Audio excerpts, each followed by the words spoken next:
राधे राधे। मेरे प्यारे भाइयों बहनों माताओं व बंधुओं, संस्कार की बातें चैनल में आपका स्वागत है। बंधुओं, आज एकादशी के दिन मैं आपको श्रवण करवा रही हूँ एकादशी माता की कथा। बंधुओं, आप सभी जानते हैं एकादशी का प्रादुर्भाव भगवान विष्णु से हुआ। बंधुओं, भगवान विष्णु ने स्वयं कहा कि जो कोई भी एकादशी का व्रत करेंगे मैं उनके सभी मनोरथ पूर्ण करूंगा। इसलिए बंधुओं, एकादशी के दिन व्रत करें और एकादशी माता की कथा को सुने ताकि भगवान विष्णु आपसे सदा ही प्रसन्न रहें और आपके सभी मनोरथ पूर्ण करें। बंधुओं, यदि आपने YouTube चैनल संस्कार की बातें अब तक सब्सक्राइब नहीं किया तो जरूर करें और बेल आइकन दबाना ना भूलें ताकि आपको हमारी आने वाली सभी वीडियोस की जानकारी सबसे पहले हो सके। और कमेंट बॉक्स में राधे राधे लिखना ना भूलें। बोलो एकादशी माता की जय हो, विष्णु भगवान की जय हो। एक बार एक राजा के दो बेटियां थी।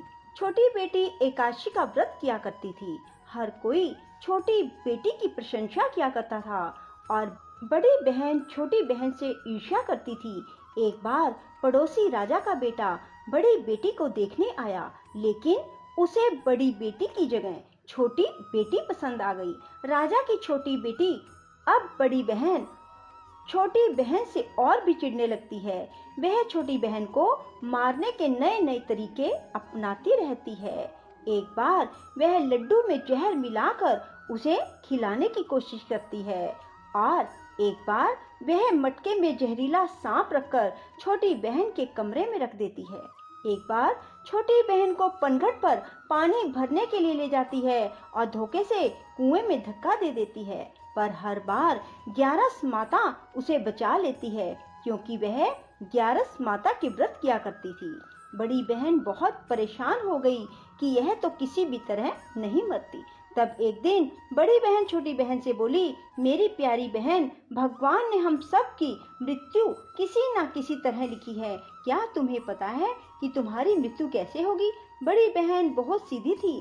छोटी बहन बहुत सीधी थी। वह बोली, मेरी मृत्यु मेरे पालतू तोते व तोते के गले में जो हार है उसमें अटकी हुई है। यदि कोई मेरे तोते को मारकर उस हार को लेकर पहन ले तो मैं मूर्छित हो जाऊंगी और फिर उस हार को उतार कर कहीं रख दे तो मैं जीवित हो जाऊंगी। उस रात छोटी बहन अपने पिता के पास गई और बोली, पिताजी, मुझे शक है, यदि मैं मर जाऊं तो आप मुझे जलाना नहीं, आप मुझे हमारे पुराने महल के कुएं के पास झोपड़ी बनाकर खाट पर सुला देना। राजा बोले, बेटी, तुम ऐसा क्यों बोल रही हो? 2-3 दिन बाद तो तुम्हारी शादी है। तब छोटी बेटी बोली, पिताजी, समय का कोई भरोसा नहीं। इस तरह शादी वाला दिन भी आ गया। शादी वाले दिन बड़ी बहन छोटी बहन के पालतू तोते को ढूंढती है, पर वह उसे कहीं नहीं मिलता। तभी दरवाजे पर बारात आ जाती है। वरमाला का कार्य संपन्न हो जाता है। फेरों की रस्म शुरू हो जाती है। उधर बड़ी बहन तोते को ढूंढ लेती है और वह उस तोते को मार देती है। वहीं छोटी बहन के 3.5 फेरे राजकुमार के साथ पूरे हो जाते हैं। तभी छोटी बहन मूर्छित होकर गिर जाती है। उधर बड़ी बहन तोते के हार को खुद पहन लेती है। तब फेरों में सभी घबरा जाते हैं। सभी बारातियों में हलचल मच जाती है कि राजकुमारी को क्या हुआ। सब डर जाते हैं। तब राजा वैद्य हकीमों को बुलाते हैं। छोटी राजकुमारी को महल में ले जाकर लिटा दिया जाता है। वैद्य और हकीम राजा से कहते हैं, राजकुमारी ना मरी है ना जीवित है, हमने ऐसा पहली बार देखा है। तब राजा उनसे कहते हैं, बाहर जाकर बोलना कि राजकुमारी बेहोश है, अभी थोड़ी देर में ठीक हो जाएगी। यदि तुम ऐसा नहीं कहोगे तो मैं तुम्हें फांसी दे दूंगा। बेचारे वैद्य हकीम राजा के कहे अनुसार बोल देते हैं। तभी बड़ी बेटी आती है और कहती है, पिताजी, मुझे छोटी बहन के मरने का बहुत दुख है। उससे ज्यादा दुख मुझे आपकी इज्जत का है, जो कि खराब हो जाएगी। आप ऐसा करो कि मेरी शादी राजकुमार के साथ कर दो, तब सब ठीक हो जाएगा, आपकी इज्जत भी रह जाएगी। तब राजा को यही ठीक लगा और राजा ने छोटी बेटी के कपड़े पहनाकर बड़ी राजकुमारी को फेरों में बिठा दिया। पर राजकुमार ने मना कर दिया, कहा कि यह मेरी पत्नी नहीं है। मेरी पत्नी जब बोलती है तो उसके मुंह से फूल झड़ते हैं। लेकिन सबने समझा बुझा कर उससे 3.5 फेरे लगवा दिए। बड़ी राजकुमारी ससुराल आई तो राजकुमार ना तो उससे बात करते थे, ना उसके हाथ से पानी पीते थे, ना ही उसके हाथ का बनाया हुआ खाना खाते थे। राजकुमार ने मन ही मन सोचा, मैं पता लगा कर रहूंगा कि मेरी पत्नी के साथ क्या हुआ। एक दिन राजकुमार दुखी मन से घोड़े पर बैठकर जा रहे थे कि घोड़ा वहीं जाकर रुका जहां राजकुमारी की अधमरी लाश को रखा गया था। राजकुमार ने मन ही मन सोचा कि घोड़ा यहाँ किस कारण से रुका है, कोई तो वजह है जो यहाँ घोड़ा रुक रहा है। तब राजकुमार घोड़े से उतरकर पुराने महल में गए। वहाँ एक चौकीदार था। राजा ने पूछा, यह महल किसका है? तब चौकीदार ने बताया कि यह महल किसका है। तब राजकुमार समझ गए कि यह पुराना महल तो उसके ससुर का ही है। वहाँ खाट पर कौन सो रहा है? राजकुमार ने चौकीदार से पूछा। तब चौकीदार कहने लगा कि यह राजा की छोटी बेटी है जो शादी वाले दिन अधमरी हो गई थी। तब राजकुमार ने कहा कि यह तो मेरी पत्नी है, इसके साथ मैंने 3.5 फेरे लिए थे। तब राजकुमार ने चौकीदार से कहा, तुम किसी को ना बताना कि मैं यहाँ आया हूँ, मैं तुम्हें मुंह मांगी रकम दूंगा। चौकीदार ने हाँ कर दी और राजकुमार खाट के पास गया और बचे हुए 3.5 फेरे खाट के साथ ले लिए। राजकुमार उस दिन वहीं पर रहा और रात को भी वहीं रहा। छोटी रानी रात को खड़ी हो गई। उसने अपने पास अपने पति को देखा तो वह बहुत रोई। राजकुमार ने पूछा, बड़ी अजीब बात है, तुम शादी वाले दिन मूर्छित क्यों हो गई? तुम्हारे पिता ने मेरी शादी तुम्हारी बड़ी बहन से क्यों करवा दी, जबकि मैंने तुम्हारी बड़ी बहन को स्वीकार भी नहीं किया। तब तुम मुझे पूरी बात बताओ, तुम दिन भर तो मूर्छित थी, अब रात को जीवित कैसे हो गई? इसका भी राज बताओ। तब राजकुमारी ने अपने पति को तोते और हार वाली सारी बात बताई। यह भी बताया कि यह बात मैंने अपनी बड़ी बहन को बताई थी। एक बार मेरी बड़ी बहन ने मुझसे मेरी मृत्यु का उपाय पूछा, तब मैंने उसे पूरी बात बताई। मेरी बड़ी बहन मुझसे बहुत ईर्ष्या करती थी। उसने कई बार मुझे मारने की कोशिश की, पर ग्यारस माता ने मुझे हर बार बचा लिया। यह सब मेरी बड़ी बहन ने किया है। तोते के गले में जो हार था वह मेरी बड़ी बहन दिन में पहन लेती है और रात को उतार देती है। इसीलिए मैं दिन में मूर्छित रहती हूँ और रात को जीवित हो जाती हूँ। यदि वो हार मुझे वापस मिल जाए तो मैं हमेशा के लिए जीवित हो जाऊंगी। कोई बहन भी ऐसा कर सकती है? अब राजकुमार छोटी राजकुमारी के साथ वहीं दिन बिताने लगे। बड़ी रानी ने दासियों को भेजकर पता लगाना चाहा कि आजकल राजकुमार दिन रात कहाँ रहते हैं, पर उसे कोई खबर ना लगी। उधर छोटी रानी गर्भ से हो गई।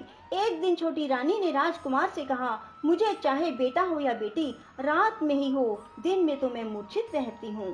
पर एक दिन राजकुमार को किसी काम से बाहर जाना पड़ा और तभी राजकुमारी प्रसव से हो गई। तब उसने ग्यारस माता को याद किया। तब ग्यारस माता स्वयं आकर उसका प्रसव करवाती है। उसके सुंदर पुत्र पैदा होता है।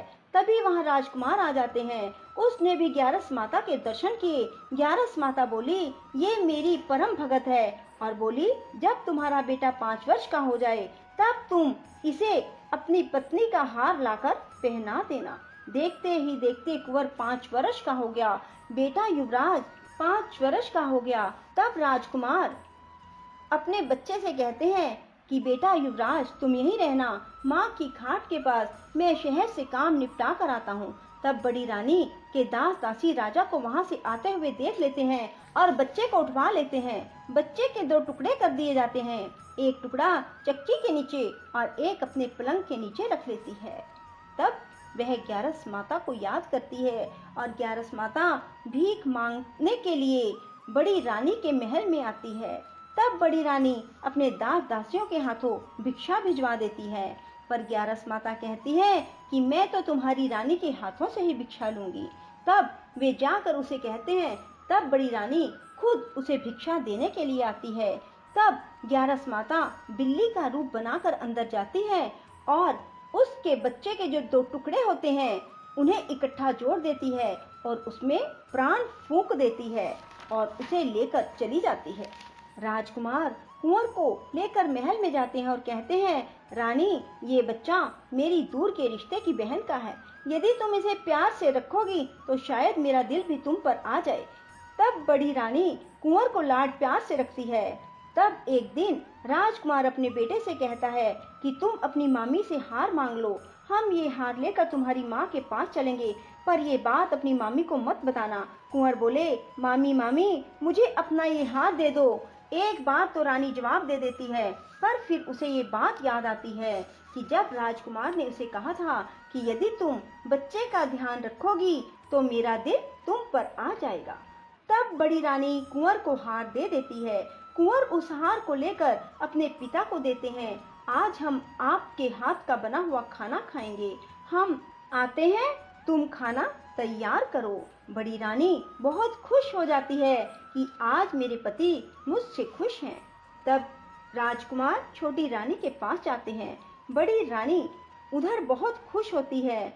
तब राजकुमार छोटी रानी को वो हार पहना देते हैं और छोटी रानी जीवित हो जाती है और महल में छोटी रानी और बच्चे को लेकर आते हैं और बड़ी रानी को अपने ससुर के यहाँ छोड़ने के लिए चले जाते हैं और उन्हें सारी बात बताते हैं। उसके ससुर भी इस बात में शर्मिंदगी महसूस करते हैं और कहते हैं, ये मेरी परवरिश में ही कुछ ना कुछ कमी रही होगी। और ग्यारस माता की कृपा से छोटी रानी के भाग जाग जाते हैं।